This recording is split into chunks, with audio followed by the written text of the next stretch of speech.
사무엘상 4장 1절에서 11절. 사무엘의 말이 온 이스라엘에 전파되니라.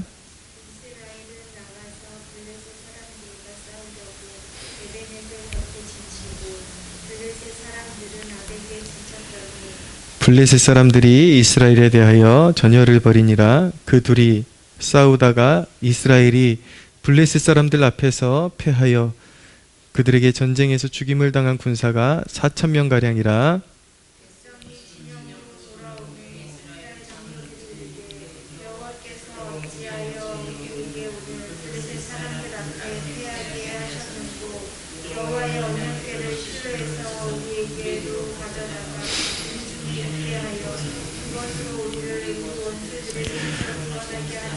이에 백성이 실로에 사람을 보내어 그룹 사이에 계신 만군의 여호와의 언약궤를 거기서 가져왔고, 엘리의 두 아들 홈니와 비느하스는 하나님의 언약궤와 함께 거기에 있었더라.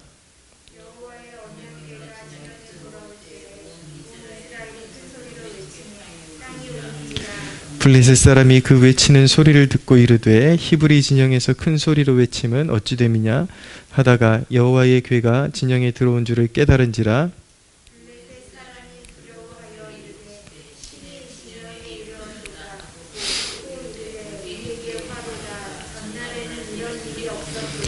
우리에게 화로다. 누가 우리를 이 능한 신들의 손에서 건지리요. 그들은 광야에서 여러 가지 재앙으로 애굽인을 친 신들이니라.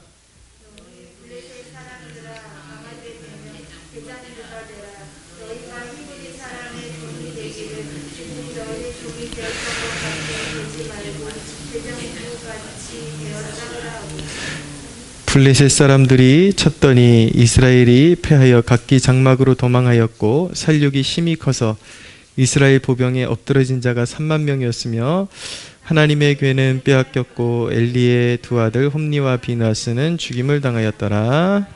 아멘. 네, 오늘 말씀의 제목을 그리스도인이란 이름을 달고도 패배할 수밖에 없는 이유라는 제목을 달아보았습니다. 이스라엘의 패배, 오늘 사무엘상 4장에 나타나는 블레셋과 이스라엘의 전쟁에서 이스라엘이 허무하게 그렇게 패배하게 된 원인에는 그들의 영적 상태와 관련이 있습니다. 당시 이스라엘 백성들의 영적 상태는, 그 입에는 하나님의 이름이 있었어요. 하나님을 불렀지만 그 하나님의 이름으로 승리할 수 없었습니다. 하나님의 이름을 분명히 불렀지만 하나님의 권능을 입어서 승리할 수는 없었습니다. 그들의 문제가 무엇이었는가? 이제 사무엘 시대는 사사 시대에 속하기 때문에 사사 시대의 영적인 그런 그들의 특징을 살펴보면 그들에게, 이스라엘 백성들에게 무엇이 문제였는지를 이제 알 수가 있게 되겠죠. 사사 시대의 이스라엘 백성들의 문제는, 첫째는 말씀의 부재였습니다. 그들의 심령에 하나님의 말씀이 없었습니다. 그들의 영적인 상태를 사사기가 마무리되는 그 시점에 사사기서는 마지막 대목이 이렇게 말합니다. 그때에 이스라엘의 왕이 없으므로 사람이 각기 자기의 소견에 옳은 대로 행하였더라 라고 그렇게 말씀하고 있습니다. 예. 이스라엘이 하나님을 왕으로 섬기는 것을 거부했기 때문에 각기 자기의 소견대로 그렇게 행동했다라고 말씀하고 있는 것이죠. 그런 영적 상태를 아모스서가 아모스 8장 11절에 보면은 어떻게 표현하고 있냐면, 주 여호와의 말씀이니라. 보라, 날이 이를지라 내가 기근을 땅에 보내리니 양식이 없어 주림이 아니며 물이 없어 가람이 아니요 여호와의 말씀을 듣지 못한 기갈이라 라고 말씀하고 있는 것입니다. 말씀이 없는 기갈이다. 사사시대의 그런 이스라엘 백성들의 영적인 상태는 여호수아를 비롯한 그들의 아비 세대가 세워놓은 영적인 토대 위에, 그러니까 하나님께서 그들의 신앙의 토대 위에 많은 축복을 주셨어요. 많은 축복을 주셨는데 그 아비 세대의 영적 토대 위에 육적인 부요함을 누린 세대, 그 자녀 세대가 하나님의 이름으로 신앙의 명맥은 이어가고 있지만 말씀은 제대로 배우지 못한 것입니다.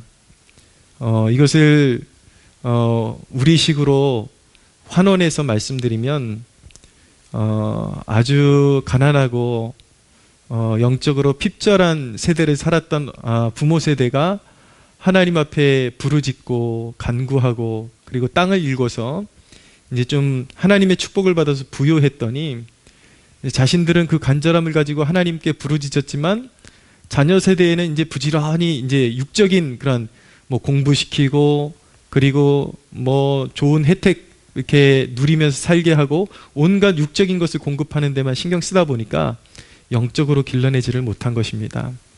그러니까 말씀을 후대에 심어주지를 못한 것이죠. 사실은 그것이 바로 후대들이 하나님 앞에서 이제 처음에는 축복처럼 그 육적인 부요함 가운데 이제 살게 되니까 어떻게 보면 축복처럼 그렇게 살기 시작했지만 결국은 말씀이 없음으로 인해서 이제 후대들이 영적으로 말라가고 이제 그런 하나님의 축복이 거두어지면 이거는 이제 어떤 돈이 있고 없고랑은 조금 다른 문제인 것입니다. 겉으로는 부유할지 모르겠지만 영적으로는 메말라가고 정신적으로 메말라가고 완전히 피폐해지고 삶의 우환이 끊이지 않는 그러한 이제 삶을 살아가게 되는 것이죠. 영적으로 완전 세상의 노예가 되는 신세가 돼버리는 것입니다. 이 세대가 지금 그런 모습입니다. 말씀이 올바르게 그 지금 이제 일어나는 세대, 저를 비롯해서 제 이제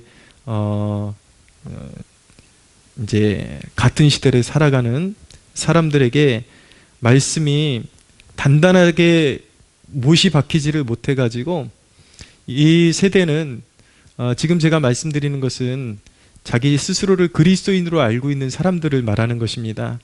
이 세대는 어떻게 해서든 간단하게 목적을 이루고 유익을 얻기를 원하는 것이죠. 그러면서도 신앙생활을 그렇기 때문에 신앙생활을 하면서도 하나님의 뜻이 무엇인가 깊이 묵상하고 연구해 보기를 원하는 것이 아니라 어떻게 해서든 간단하게 인스턴트식으로 그냥 신앙생활하기를 원하고 말씀에 깊이 머무를 여유가 없는 것입니다. 그러니까 이 세대가 살아가는 모습이 어떻습니까? 딱 사사시대가처럼 살고 있지 않습니까? 자기 소견에 오른 대로 나름대로 나 교인이다 그리스도인이다 말하지만 결국은 말씀이 부재하니까 그들의 심령 가운데 말씀이 없으니까 기준이 없으니까 하나님의 뜻대로 살지 못하고 자기 소견에 오른 대로 사는 모습을 보이고 있는 것입니다. 자, 사사시대의 문제는 무엇이냐면 두 번째 가장 큰 문제는 세속화입니다. 세속화. 이스라엘 백성은 언약 백성으로서의 그 정체성을 가지고 하나님만 섬기고 하나님의 영광을 선포할 사명을 가지고 있었지만 그 사명은 사라져버리고 이방 세계의 가치관이 그들의 예배와 신앙 안에 꽉 스며들었던 것입니다. 사사기에 나오는 내용들을 보면 사사시대의 영적인 상태가 어땠는지 적나라하게 드러내는 그런 사건들이 이제 일목요연하게 나오는데 미가의 집 그 이야기가 나오죠. 그럼 보면은 미가라는 아들이 있고 어머니가 있습니다. 근데 아들이 어머니 돈을 훔쳐갔어요. 큰 돈을 훔쳐갔는데 자기 돈이 사라진 것을 알게 된 그 어머니가 누군지를 모르고 막 저주를 합니다. 이 내 돈을 훔쳐간 인간 이제 평생에 영원토록 저주를 받을 것이다. 그렇게 저주를 하니까 이 미가가 가만히 듣고 있다가 그 저주가 자기에게 미칠 것 같으니까 자기가 훔쳐갔으니까 이제 실토를 하죠. 어머니 사실은 그 돈 제가 가져갔습니다. 그러니까 이 어머니가 돈을 도로 찾으니까 너무나도 기분이 좋아가지고 이제 아들을 막 축복하는 것입니다. 그러면서 여호와께서 너를 축복해 주기를 원하노라. 하나님이 우리가 너의 그런 모든 삶을 축복해 주기를 원하노라. 그러면서 이왕에 이렇게 된 거 그 찾은 돈 가지고 너를 위해서 신상을 만들어 줄게. 그러면서 우상을 만들어 가지고 그 우상의 이름을 여호와라고 그렇게 짓습니다. 그래서 우상을 만들어 놓고 그것이 여호와 하나님이라고 섬기고 있는 것이죠. 자기 마음에 원하는 우상을 만들어 놓고 하나님이라고 섬기고 있는 것입니다. 그리고 어디서 떠돌이 레위인을 불러다가 제사장을 삼아서 자기들의 가정 목회자로 그렇게 이제 고용을 하죠. 이것이 바로 예배의 사유화라고 말씀드릴 수가 있습니다. 공동체도 헌신도 없어요. 그냥 자기 집에 신당 하나 차려놓고 우린 하나님 믿는다 그렇게 선언을 해버리는 것입니다. 근데 그것은 하나님도 아니고 예배도 아니에요. 영적인 타락이고 우상숭배일 뿐인 것이죠. 예, 오늘날 우리 시대에 살아가는 그런 많은 교인들의 모습 같지 않습니까? 예배의 사유화, 공동체가 없어요. 하나님께 부름받은 백성이라는 공동체가 없이, 헌신도 없이 그냥 간단하게 인터넷 앞에서 예배드리기를 추구합니다. 예. 하나님 나라는 그들의 삶 가운데 온데간데 없습니다.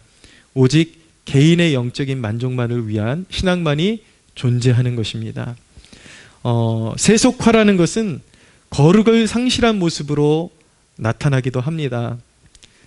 사사시대의 제사장들의 모습을 보면 제사장은 마땅히 생명을 걸고 사명을 지켜나가야 되는데, 예배를 지켜나가야 되는데, 제사장은 사명이 아닌 끼니를 위해서 일하고, 특별히 사사기 19장에 보면은 레위인의 첩이 베냐민 족속에 강간당하는 사건이 나오죠. 그래서 이제 레위인의 첩이 처참하게 죽임을 당하고, 이제 그 레위인은 그것을 보복하기 위해서 이 자기 첩이었던 여인의 시신을 12조각으로 찍어가지고 이스라엘 각 지파에게 보내가지고 우리 같이 원수 갚자, 이런 일을 꾸미지 않습니까?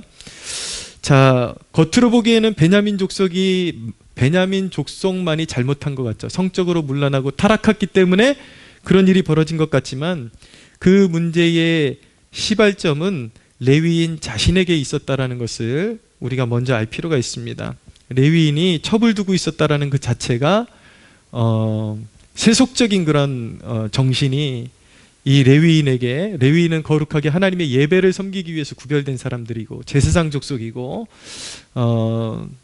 온전히 거룩함을 가지고 자기 아내, 그러니까 한 사람의 아내만을 두고 이렇게 거룩하게 하나님을 섬겨야 할 직분을 가진 사람들이었는데, 레위인이 첩을 두고 있었어요. 그리고 첩도 신앙 안에서 이렇게 짝이 맺어진 게 아니라 여기에 나오는, 사사기에 나오는 이 첩에, 죽임을 당한 첩은 굉장히 문란해서 또 이렇게 간음을 행해 가지고 자기 그 처가로 도망갔다가 이제 이 레위인이 찾아갖고 오는 그 과정 가운데 이런 안타까운 그리고 비참한 이 비극이 벌어진 것이거든요.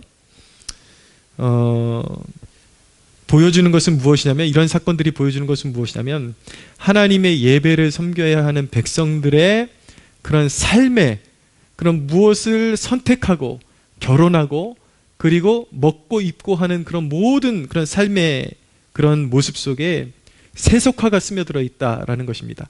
하나님의 백성으로서의 정체성이 없었던 것이 문제다라는 것입니다.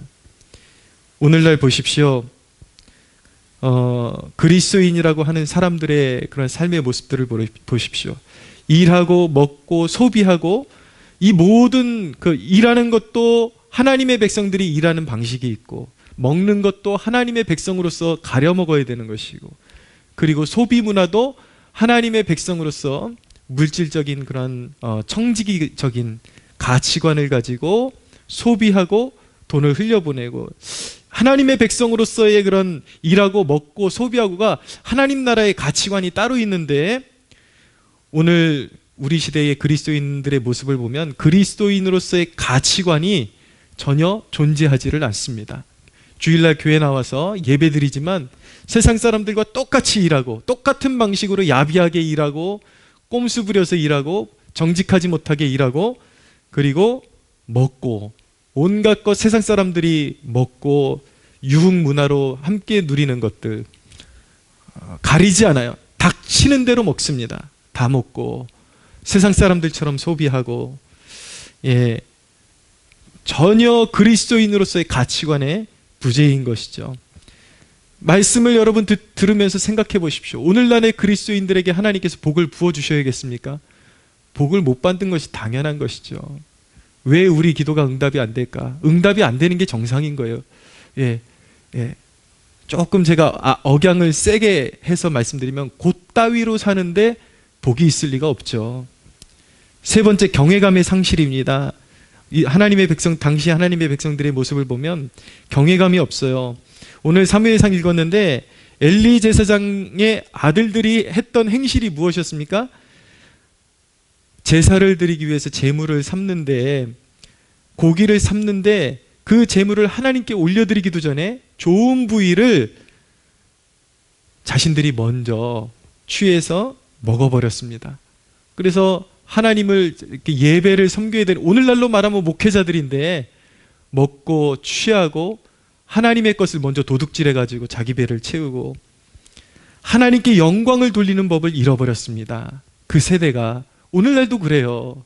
하나님께 영광을 돌려드리는 법을 다 잃어버렸습니다. 오늘날 우리 청년들이 첫 월급 타면 하나님께 온전히 드린다라는 것은 이제 옛날 이야기가 되어가고 있죠. 그런 것들 자체를 잘못된 신앙으로 그렇게 치부하는 시대를 살고 있기 때문에 바랄 수가 없고 기대할 수가 없는 거예요. 하나님을 섬기는 법을 완전히 잃어버린 것입니다. 어떻게 하나님을 섬겨야 하고, 예배할 때도 하나님께서 뭔가 승리를 주시고 어떤 문제를 해결해 주셨을 때에 하나님을 먼저 섬기고 하나님께 먼저 감사해야 된다라는 그 개념 자체가 찾아보기 힘든 시대가 되어버렸습니다. 엘리의 아들들처럼 뭔가 하나님께서 성취를 주시고 성공을 주시고 그리고 문제를 해결해 주시면 그 문제를 해결해 주신 하나님 앞에 감사하기보다 그냥 자기들끼리 잔치를 벌이고 파티를 벌이고 마는 거예요. 끝나는 것이죠. 그런 세대에 어떻게 복이 있겠습니까? 오늘 특별히 블레셋과 사무엘상 4장에 보면은 블레셋과 이스라엘의 전쟁이 일어났는데 이스라엘이 계속 전쟁에 나가면 패배하니까 그들이 궁여지책으로 그들이 생각해낸 것이 무엇이냐면 하나님의 언약궤를 전쟁의 한복판으로 모셔오면 우리가 승리할 수 있겠다. 왜냐하면 하나님의 언약궤는 하나님의 임재의 상징이니까요. 그러니까 언약궤만 모셔오면 그들은 승리할 줄 알았는데 그들은 처참하게 또 패배했고 언약궤 맞아 빼앗겨버리는 모욕을 당하고 말았습니다. 왜 패배했습니까? 그들이 언약궤는 모셔왔지만 하나님의 마음은 모셔오지 못했어요. 껍데기만 있었던 거예요. 하나님을 설득할 수 있는 영적인 상태가 되지 못했어요. 하나님을 마음으로 다해서 자신들의 영적인 싸움에 한복판으로 모셔온 것이 아니라 껍데기만 가지고 있었기 때문에 마음은 하나님께 없고 정성도 없고 그냥 껍데기, 그냥 언약궤만 가져오면은 자신들이 승리할 줄 알았지만 하나님은 속지 않으시죠. 예. 어떻게 승리할 수가 있겠습니까? 하나님의 백성들이 하나님 나라를 버렸어요. 먼저 그의 나라와 그의 의를 버렸는데 급한 일만 있으면 하나님 모셔가려고 한들 하나님이 무슨 역사를 행하시겠습니까? 예, 오늘날 하나님의 역사가 희귀한 이유, 그리스도인들의 삶 가운데 하나님의 역사하심이 희귀한 이유가 무엇입니까? 하나님의 음성이 희귀하고 영적인 하나님의 역사하심과 그 능력으로 역사하심이 찾아보기가 힘든 이유는 무엇입니까? 예, 신앙의 동기라는 것이 모두 자기 편의주의니까, 자기밖에 모르고 편한 대로 신앙생활하니까 하나님의 역사가 나타날 리가 없죠. 예, 우리 지난주에 방문했던 우리 사모 사촌 언니 가운데 한 분이 CBS에서 하는 성서학당을 그렇게 즐겨본대요. 성서학당을 보면서 많은 것을 배웠다고 하는 거예요. 많은 것을 배웠는데 결론은 뭐냐? 듣고 보면 참 어이가 없습니다. 결국 많은 것을 배워서 내린 결론이 11조 안 해도 된다. 주일 성수도 제대로 안 하죠. 할 리가 없죠. 그냥 이제 이렇게 살다가 자기 마음 편해지고 몸 편해지고 조금 여유 생기면 하나님한테 도장 찍으러 한번 어디 교회 나갔다가 오고, 주일 성수를 안 해도 죄책감이라고는 없어요. 여러분, 그게 무슨 성서학당입니까? 성경을 올바로 배웠다면 하나님을 향한 불이 일어나야지. 어떻게 하면 하나님을 잘 섬기고 하나님을 잘 모실 수 있는지에 대한 불이 일어나야 되는데, 오늘날 학자들, 목회자들이 가르치는 성경 공부를 하고 나면 불이 다 꺼져버려요. 아예 몹쓸 인간이 돼버려요. 그게 무슨 성경 공부예요, 그게. 많은 전체적으로 한국교회가 기울어져 가고 있지만, 그리고 기독교 언론들도 많이 지금 기울어져 가고 있지만, 이 CBS는요 심각합니다. 지금 이 좌익사상으로 이 완전히 그냥 기울어 가지고 하나님의 말씀을 진정으로 가르치는 강사들이 아니라 이념에 물든 그런 목사들 불러다가 그 성서학당이라고 하고 있고, 그거 넙죽넙죽 받아먹고 나면, 여러분 성경 공부를 제대로 했다면 어떻게 내가 그러면 방식은 달라도 100번 양보해서 방식은 달라도 그러면 그 성경적인 고민을 통해서 그러면 어떻게 진실되게 하나님을 섬길 수 있냐는 고민이 나왔어야죠. 대답은 다 똑같아요. 그냥 안 해도 돼. 다. 야, 그거 안 해도 된다더라. 그렇게 할 필요 없다더라. 그게 무슨 성경 공부냐고요. 이게 오늘날 우리 시대의 모습이라니까요. 성경 공부를 해서 사람들이 더 살아나는 것이 아니라 악한 세대가 성경 공부랍시고 사람들에게 시켜놓고 더 죽이고 있는 거예요, 지금. 여러분, 오늘 4장 22절을 보십시오. 사무엘상 4장 22절에 보면, 또 이르기를 하나님의 궤를 빼앗겼으므로 영광이 이스라엘에게서 떠났다 하였더라. 하나님의 영광이 떠났습니다. 이가봇. 여러분, 하나님의 영광이 떠난 가정, 하나님의 영광이 떠난 나라, 하나님의 영광이 떠난 교회. 그곳에 남는 것은, 신앙이란 이름은 남아있지만 사실은 신앙이라는 이름으로 공허한 외침만 있는 세대. 여러분, 이런 세대에게 무슨 축복이 있겠습니까? 하나님의 축복이. 무슨 영광이 있겠습니까? 여러분, 그런 신앙을 가진 세대는 땅에 버려져서 밟히기만 할 뿐인 것입니다. 맛을 잃어버린 소금과 같은 존재인 것이죠.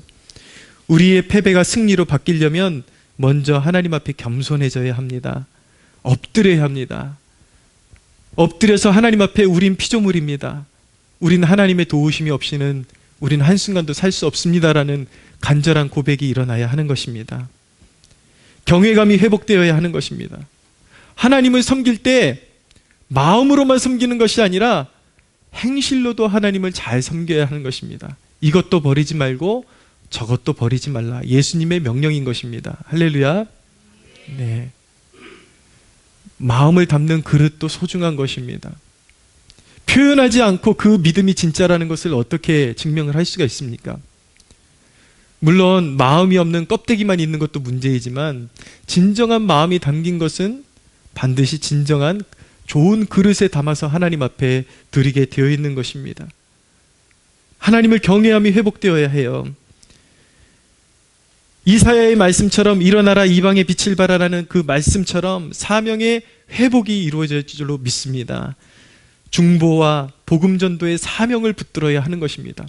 이 세대가 다시 살고 싶다면, 그리고 하나님의 영광이 교회 중에 드리워지고 우리 믿음의 가정에 하나님의 영광이 드리워지고 하나님의 살아있는 역사, 우리의 삶에 마주치는 모든 영적인 싸움 가운데 우리가 승리를 맛보고 싶다면 우리는 복음의 본질로 돌아가야 합니다. 중보와 복음 전도의 사명을 굳세게 붙들어야 하는 것입니다. 여러분, 하나님을 존귀히 여기고 경외하는 것은 기도의 자리를 회복하는 데서 시작되는 것입니다. 단순한 원리지만 그렇습니다. 사무엘이 존재했을 때, 사무엘이 존재함으로 이스라엘이 그나마 하나님 앞에 설 수 있었던 이유는 무엇이냐면 사무엘이 다시 기도의 줄을 붙잡았기 때문인 것입니다. 나는 너희를 위해서, 이 민족을 위해서 기도를 쉬는 죄를 범하지 않겠다. 사무엘이 기도의 역사 가운데, 그 시대 가운데, 어두운 시대 가운데 기도의 등불을 켜고 있었기 때문에 사무엘과 함께 하시는 하나님으로 인하여 이스라엘의 소망의 빛이 남아있을 수 있었던 것이죠. 여러분, 세상이 불의하다고 합니다. 정치판이 개판으로 돌아간다고 합니다. 세상의 불의에 대한 분노가 일어나는 만큼 부르짖고 있습니까? 이 세대가? 한국교회가? 여러분, 앞길에 대한 염려는 간절한데 어떻게 될까봐 염려하는 거 얼마나 간절하게 염려합니까? 사람들 모습 보십시오. 얼마나 시키지 않아도 앞길을 염려하고, 간절하게 염려하고, 간절하게 두려워하고, 얼마나 간절하게 그렇게 염려에 붙잡혀 살고 있습니까? 그렇게 염려는 간절한데 기도에는 왜 간절함이 없습니까? 살고 싶으면, 두려움이 있으면, 염려가 있으면 그만큼 간절함을 가지고 기도해야죠. 사랑하는 여러분, 오늘 예수님의 이름에 허락된 그 권세, 예수님께서 내 이름으로 구하면 내가 행하리라고 말씀하셨습니다. 할렐루야. 오늘 그 이름에 허락된 권세를 붙들고 공허한 외침만 남은 우리 신앙에 다시 하나님의 영광이 깃들고 권능이 임하게 해달라고 기도하는 귀한 시간이 되기를 소원합니다.